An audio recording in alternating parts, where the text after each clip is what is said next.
Sahabat dan saudaraku, mari menggunakan waktu mempelajari firman Tuhan hari ini.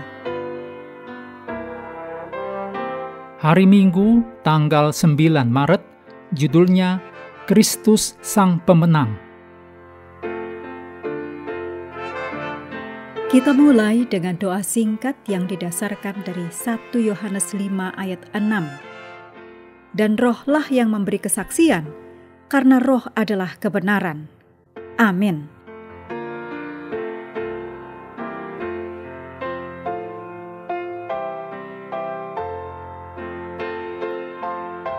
Meskipun ada musuh yang sedang bekerja, yang oleh Kristus sendiri disebut sebagai penguasa dunia ini, maksudnya adalah yang merampas kekuasaan, Raja alam semesta, yang sebenarnya adalah Yesus Kristus.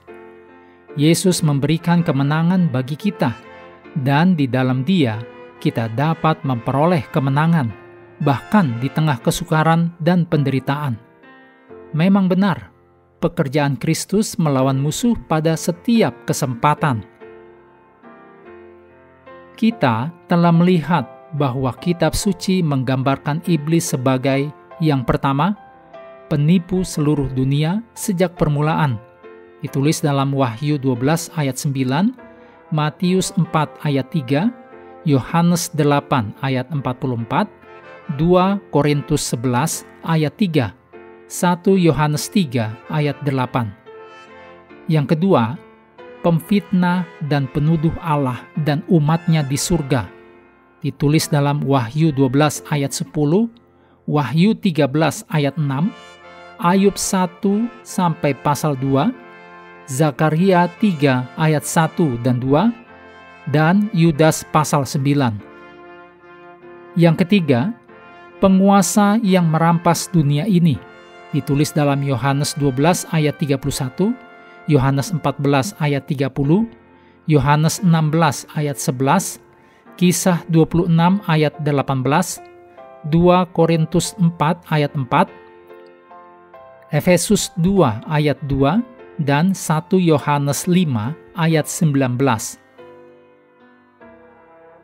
Dalam Yohanes 18 ayat 37, diceritakan di sini tentang pekerjaan Kristus melawan tipu muslihat musuh, serta disebutkan Yesus adalah Raja.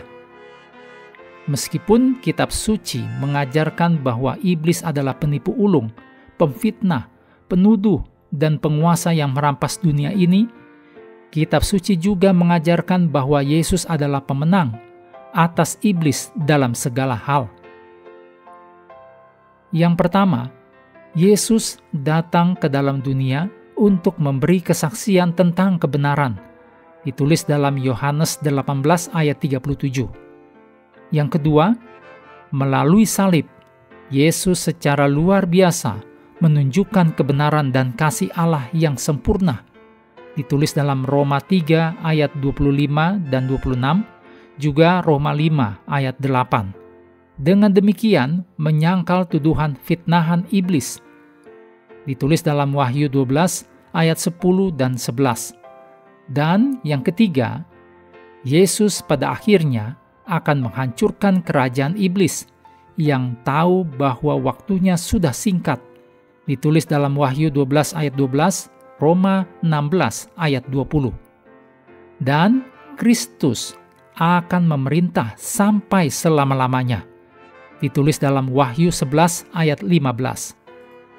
Pada akhirnya, apapun yang iblis lakukan, dia sudah menjadi musuh yang dikalahkan, dan kuncinya bagi kita adalah mengklaim kemenangan Kristus bagi diri kita sendiri setiap hari, saat demi saat, dan juga menuntut janji-janji yang ditawarkan salib kepada kita. Dalam pertentangan besar, kita tahu pihak mana yang menang. Bagaimanakah pilihan kita sehari-hari berdampak pada pihak mana yang akhirnya kita pilih? Doakan bahwa kita bisa memastikan bahwa kita berada di pihak yang menang saat ini juga.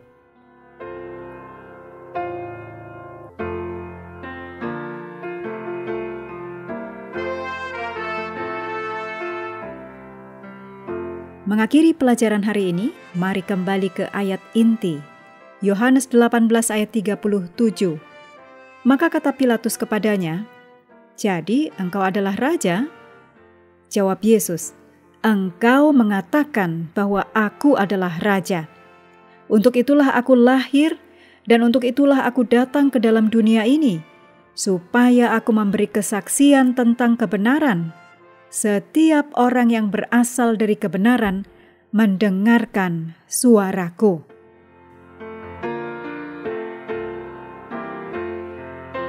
Mengakhiri pelajaran hari ini, sahabat juga perlu melengkapi waktu untuk bersekutu dengan Tuhan setiap hari dengan bacaan Alkitab sedunia. Percayalah kepada nabi-nabinya, yang melanjutkan dari Yakobus pasal 5.